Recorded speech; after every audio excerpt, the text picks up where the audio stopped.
I'll show you how to set up and run DeepSeek-R1 model locally on your own computer's GPU using Ollama. By the end of this video, you should be all set up with this and you should be pretty comfortable using the Ollama command line interface. I'll also talk about some limitations of our setup today and when to use the DeepSeek open source models versus a vendor API from Anthropic or OpenAI. So in 2025, DeepSeek has come out of nowhere with their new open source. You just want to see the video? Okay, let's just get to the demo. All right, so the first thing you're going to want to do is just type Ollama into Google, and you can go ahead and download this really easy. And if I was on Linux, I would just be able to run this in my command line. I'm on Mac, so I downloaded it using the GUI installer. And once you do that, we can go to models. And the most popular model here is this DeepSeek-R1, and that is what we're going to install. So once you've gone ahead and installed Ollama, you should be able to just run Ollama in your command line and get all the flags and usage for this, this tool. You could also type Ollama version and you can see what you're working with here. Now, we say, warning, could not connect to a running Ollama instance. You probably won't see that because if you just go ahead and search Ollama, if you're on Mac like me, I can go ahead and run this and it'll go ahead and run in my toolbar. But let's say I did that. I could also go up to my toolbar and I see this little llama guy and I could go ahead and quit that. Okay, so now it's been quit and I can do something called Ollama serve, and this is going to run my model. So I'm doing that now in my command line instead of the toolbar, but it works the same way. And it's going to be running on this port. So let me show you what that port is. It was 11. Okay, so here's the port right here, and I can type this command lsof-i, and I can sort of look at what's going on that port. So here I'm doing that down here, and I'm using tmux to just kind of be able to hop around and run multiple terminal windows on my screen. So here is actually Ollama running, and it's running on this port 11434. So if I shut it down up here, I'm going to run my command again, and now notice it's not running anymore. So that's how Ollama works. It's just like running on a port on your computer. But how do we like use Ollama? Okay, so I want to sort of rearrange these windows a little bit, bring this one like this. Okay, and then I want to move that over to the left. You can see my little commands down here if you're interested how I'm doing this sort of stuff. Right, okay, so Ollama is running at the top right now, and we're just I kind of have this little guide we're gonna walk through. So we've gone ahead and installed it, and now I wanna show you how to pull a model. So I can type Ollama list, and that's gonna show me the models that I have installed. And you can see up here, we're kind of, let's get that a bit smaller. We're kind of like, we're gonna see some Ollama sort of yelling logs as we talk with it. Right, so I already have this DeepSeek-R1 8 billion model downloaded, but I want to pull a different one. So let's go back to our models, and I'm going to see what we got here. If I actually just search DeepSeek, okay, so if I go to the R1 model, there's different sizes here. And so how they do this is they train their like really big model, and then they train littler models, like smaller models, ones with fewer parameters, to mimic the behavior of the big boy. So these are all dumber than the big one, but realistically, you're going to have a really big struggle, I think, running anything above the 8 billion model. The 14 might be okay, but above that, I think that's not going to be realistic on your computer. Let's go ahead and pull this 1.5 billion model, and I'm going to type that one in here. Okay, so I'm pulling the R1 1.5 billion model. And once I'm done that, we're going to see where that actually installed to on my computer. Do you ever think about all of the server costs from downloading models like this? Like I already had this model downloaded when I was prepping for this video, and then I just deleted it so that I could re-download it right now, just so I could show you like that process. Same thing with like NPM libraries, or like when you do a pip install requirements file, and think about all these CI/CD workflows that are just like constantly spamming these networks. That's why CDNs save the day. Anyway, okay, so here it's done, and let's see what we got. So I'm going to say Ollama list. And now we can see this 1.5 billion parameter model is in my model list here. And it's a lot smaller than that 8 billion parameter one. It's only 1.1 gigs. So I want to show you where this is actually located on my computer. So I'm going to clear this. So since I'm on Mac, for me at least, it's in this in my home directory it's in a folder called Ollama with a little dot. It's like a little hidden kind of folder. And inside of here, we have some stuff. And we have this models folder. So I can look inside of that. And I believe the model itself is in blobs. So if I look at what's in there, well, there's just a bunch of like hashes that I can't really recognize. But I could say du and then -sh, and then I could look in there. And I can see that that folder is 10 gigabytes large inside of models. So this is where all of my models are living. Now, I wouldn't want to, say I wanted to remove these, free up some space on my computer. I could delete these, but that's not how we want to do things with Ollama. We would say Ollama RM like this, and then we would type the model that we want to remove. But I don't want to do that yet, so I'll do that later. The next thing I want to show you is how to actually use this model locally. So I'm going to just define the model, and I'm going to say, let's remind ourselves what we had. It was Ollama list. And so I'm going to call my model, and I'm just going to define this as a little variable in my command line right here. So anyway, that's my model, and I want to run this. So I'm going to say Ollama run model.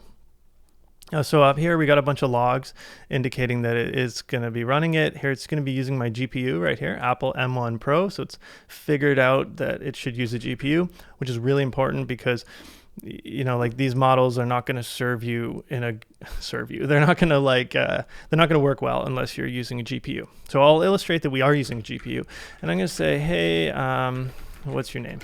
And there's this really cool feature about Ollama where it thinks, which is really funny. So I'm going to say, I'm Alex, and now it'll think about that. Okay, I didn't really have much to say. Write a React component. Okay, so now it's starting to think here. So I'm just sort of going to show you what it's thinking about, and it's saying, okay, the user is asking how to write a React component. I should just, so it sort of thinks through its thoughts. All right, so let's see what it's doing. All right, so it's telling me how to write this React component. So DeepSeek, this DeepSeek model is definitely pretty dumb, but that's okay. We're not expecting a lot out of these small models. In any case, I want to type Ollama PS and check it out. So this is what I was just running, is 2 gigabytes, and it's gonna run until 4 minutes from now. So this model is like serving right now on my computer still, which is pretty interesting. And so I could say like Ollama stop, and if I stop my model and then type Ollama PS, I notice that it's not going to be running anymore. Let's pull up what else we have available to us. So now I'm going to run the larger DeepSeek model, and we're going to see how that affects our computer resources. But first, I want to just walk through some of these commands that we've seen. So from the top, we've run serve. That's what's running up in the top of our terminal window right here. We have used show in order to get model information. We've run a model. That's what we just did when we were talking with it. We've stopped it. That's what I did after. We've pulled a model from the registry. I did that with the 1.5 billion parameter model. We have listed models, what we have available, and we've used PS to show running models. I haven't yet removed a model, but I show you how that will work. So you're already familiar with how to use the Ollama CLI as of this point in the video.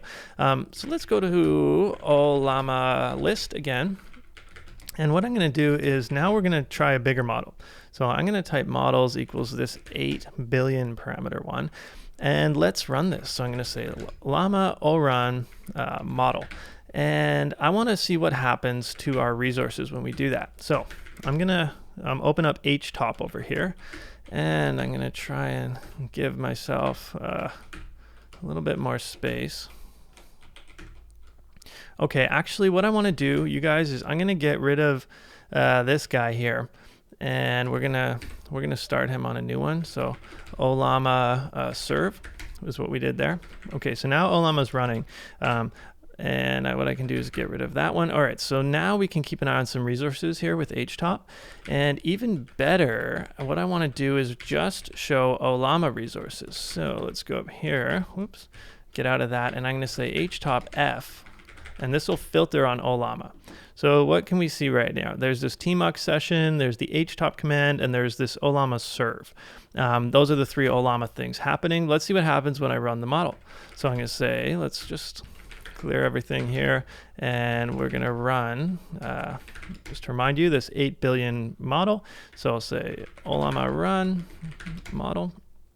Okay, so a new process is starting right here, and we can see some CPU usage and some memory usage, but we don't see GPU usage here with HTOP. So we're going to have to use an activity monitor in order to see that. And I'll pull that up as soon as I type a question here. So now we're working with a decent sized model. Let's ask a great question. I'm going to say, what is the nature of reality like? Okay, now I'm going to go to my activity monitor, and let's see what we have going on here. So I have a whole, my screen capture is using quite a lot. It's using 30% of my GPU. That's how I'm filming this right now. Okay, here it is. So it's using 74% GPU. All right, so meanwhile down here, it's really going in on the nature of reality. Actually, is it still thinking? It thought for quite a while. I think it's still thinking. It hasn't even given me a real answer yet. It's just part of the thinking stage. I love how these models have this thinking stage. Okay, so here's where it finished thinking, and now it's really going in on the nature of reality. Physical and abstract realms. Yep, got to talk about quantum mechanics. Whitehead's process theory? All right, well, I could keep talking to it about the nature of reality, but I think I've demonstrated what I was interested in showing you right here. Now, I want to make one thing really clear at this point. Here I'm running this, right? But I don't need to do it that way. You won't need to do it this way. It's going to be running up here in like some sort of I mean, unless you're on Linux, then it works differently. But for Mac, there's this little toolbar deal. I've ran it now with my toolbar. So let's get out of here, and I'm gonna come back in and see if we can't talk to it again. Great. So you can see that it's still working down here, and I'm just gonna ask something a little simpler this time. Just say, hey, let's say, what are your favorite animals that live in the Arctic Circle? All right, let me try to figure this out. So the user has asked me about my favorite animal. So now let's see if we can integrate this with NeoVim. So I am going to open up a brand new space to work in and clear this out, and I'm going to open up my NeoVim config. Now, if you're familiar with my channel, then you know that I use NeoVim, and I use this tool called Avante right here.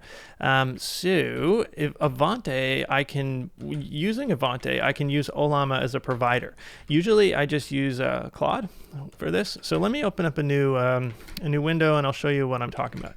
We're going to actually just demo it right here, and I'm going to make a new file. So I'll just call it test.py, and let's open that up. And now I can open up Avante like this, and I can say something like, write me a test Python script that prints funny emojis out. Now when I run this is all I wanted you to pay attention to, the model. It's using this Claude 3.5 Sonnet model, and it's going to be basically ran an API call. Then I can sort of use Avante to do this, and let's test it out. Okay, so it's given me a bunch of funny emojis.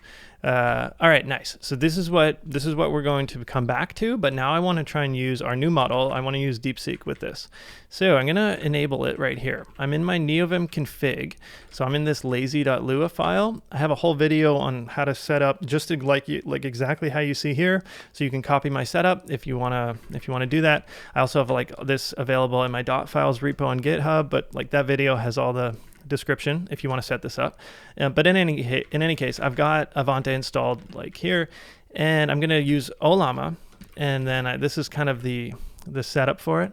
By the way, I just ripped this from like the documentation. I just copied this, but notice this port. This is what I showed you earlier. Like this is where Ollama is running on our system. So that's how to understand this endpoint. Like this is on localhost, and it's literally like Ollama is a process running right here. Then we just define the model we want. Now, I was playing around with this coder model, but it's 16 billion parameters, and it basically crashed my computer.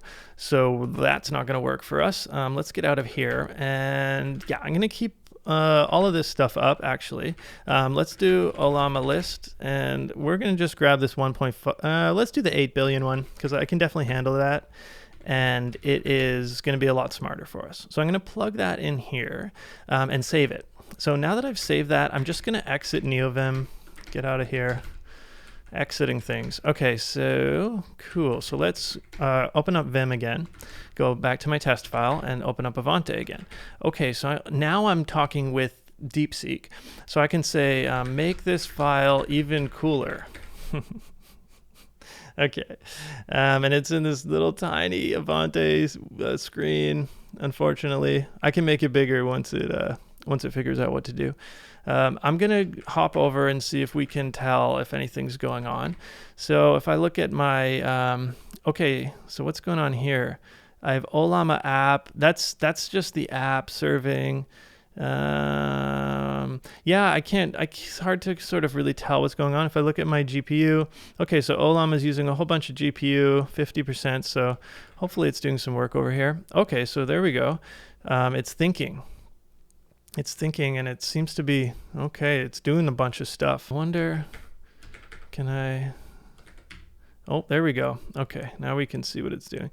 Here's an enhanced version of the Python script. Okay, so it output all of this. Okay, I gotta let this finish. It's going quite a lot slower than the API. That's one thing I notice. But on the bright side, it's undoubtedly making this file a lot cooler. So now I can actually hear my computer. I can hear it running. It's at 70% GPU usage. It's going steady though.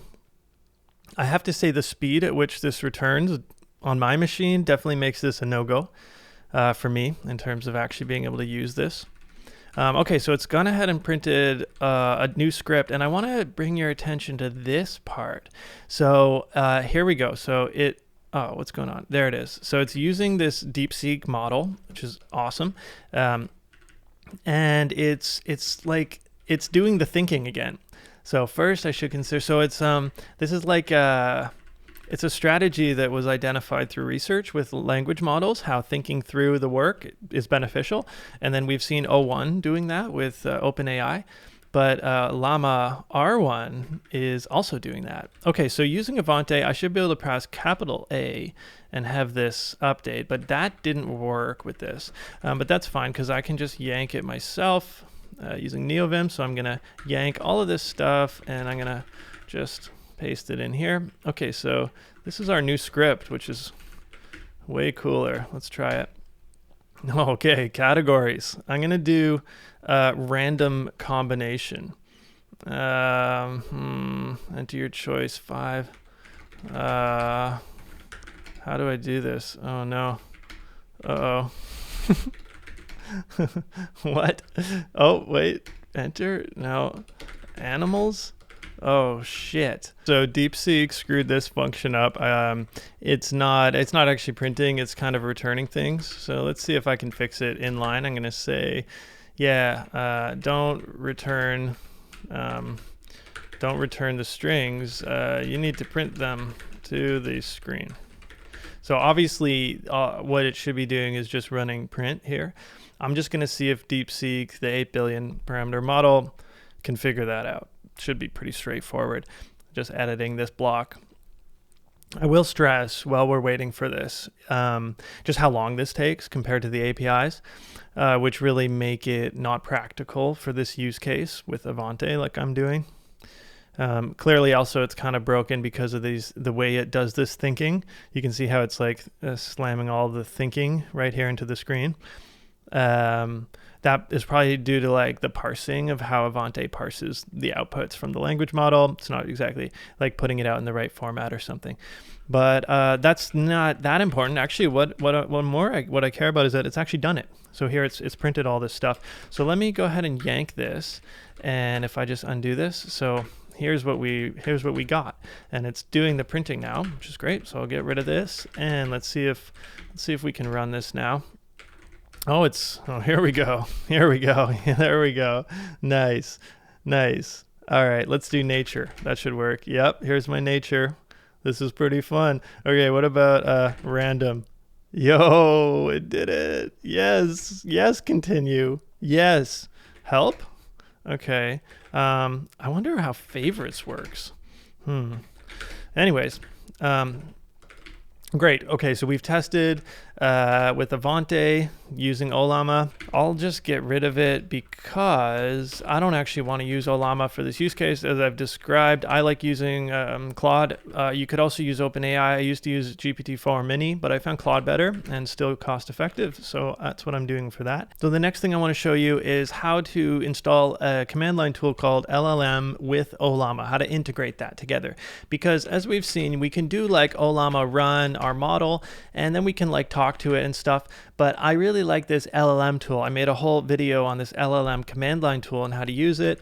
And you can check that video out for some use cases and reasons why I like it. But you can basically run one-off prompts with this LLM tool. And that's not something you can do with Ollama. You have to like go ahead and run these models, and you have this like chat window. So you'd have to kind of keep, you'll see what I'm talking about. So what we're going to do now is install this tool like from scratch, and then install Ollama extension for this tool. So here's the tool installation instructions. You can do it with pip, but I prefer to use pip-x. I recently discovered this tool, pip-x, and it's really helpful for, I'll show you. So if I go into my second brain notes, I was just taking notes on this I have a whole video on like this as well, like the second brain thing that I do.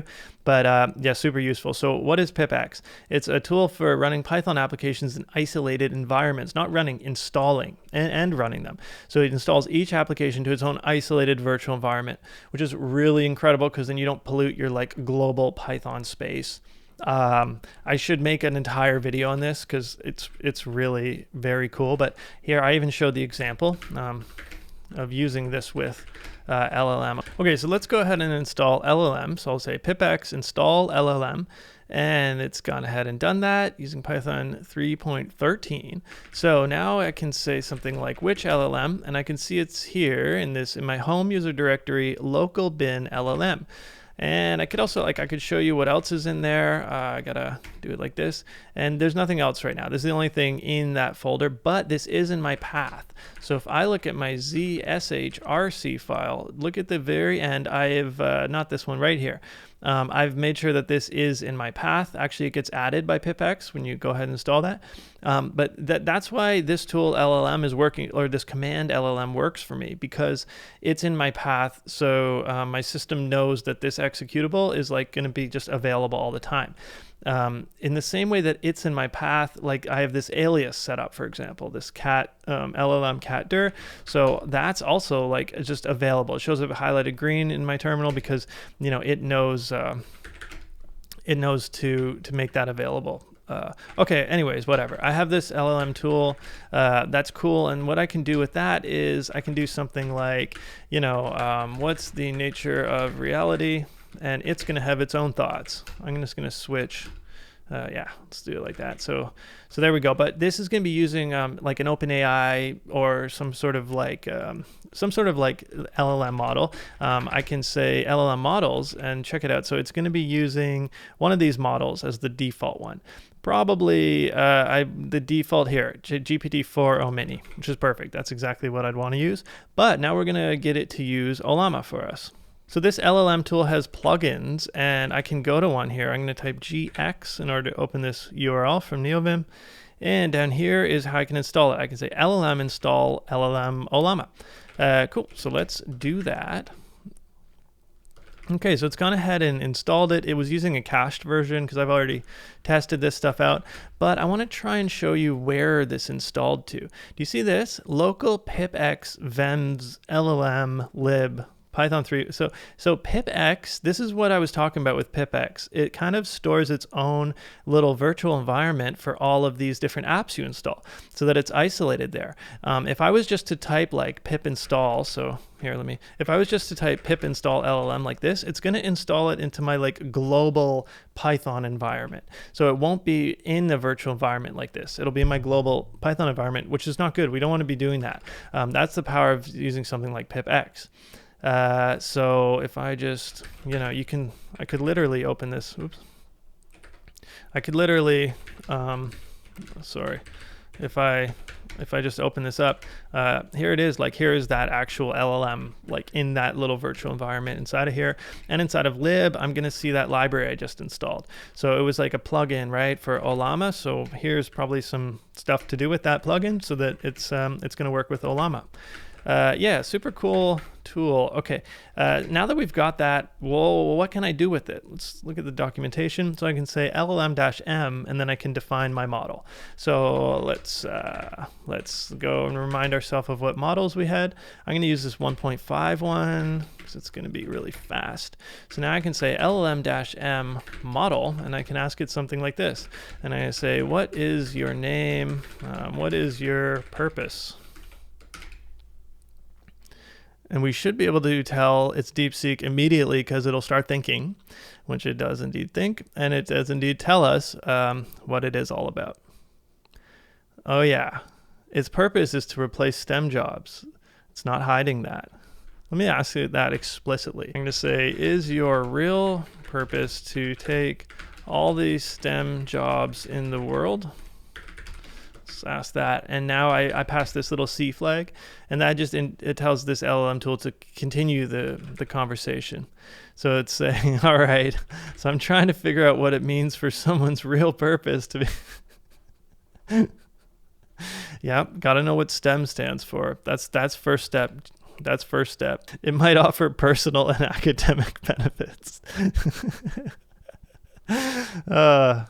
Nice.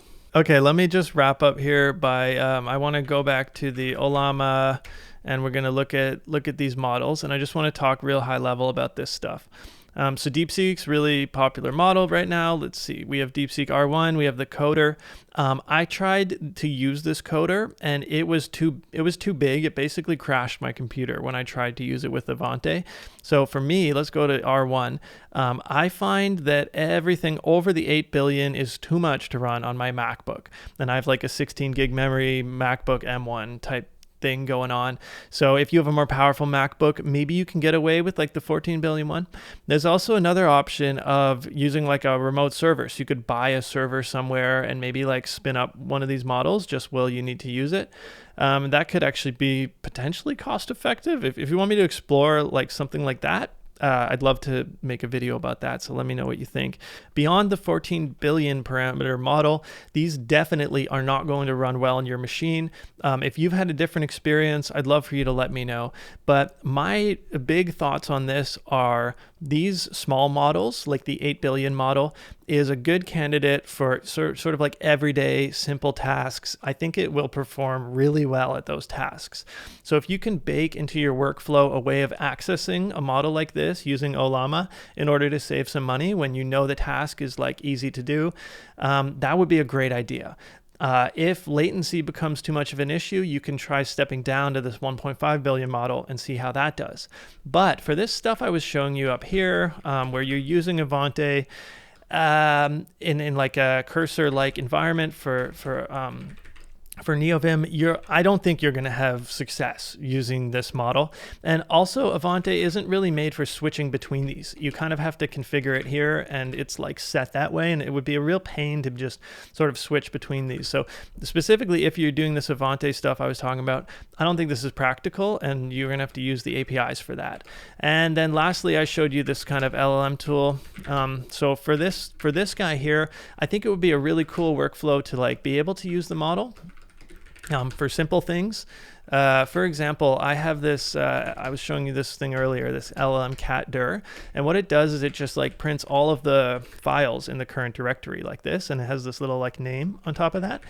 This is really a cool command because you can like pipe this into the LLM tool, and you can be like, you know, summarize this project, for example. So so this is going to be using GPT. So I've just made a request and I've paid for this to be done, right?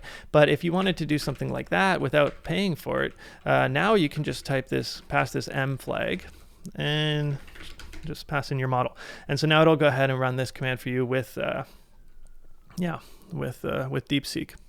So that could be a good use case. Of course, like using this M flag right here is definitely a pain.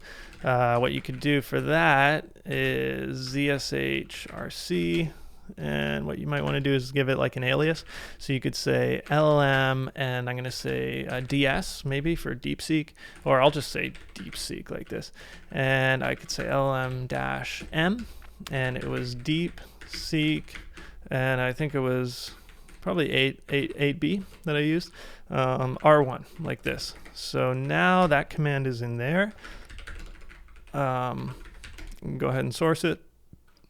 And what can I do? LLM, what was it? LLM DeepSeek like this. And that should just go ahead and call that. And then I can be like something like this. Maybe, I think I want to, I don't know. Okay, let me save that. And we're going to try it again. I'll just source the file, and I should be able to run this LM DeepSeek. What? What's Ute name? Okay, there we go. All right, I think I had a little mistake before. Right, so this would be great for that workflow actually I described earlier. So just check out above. I'll do this lm cat dir. So now I'm running this sort of crazy cat command. Then I can go ahead and pipe that into my LLM DeepSeek, and then I could ask a question. So I could say create a README for this project.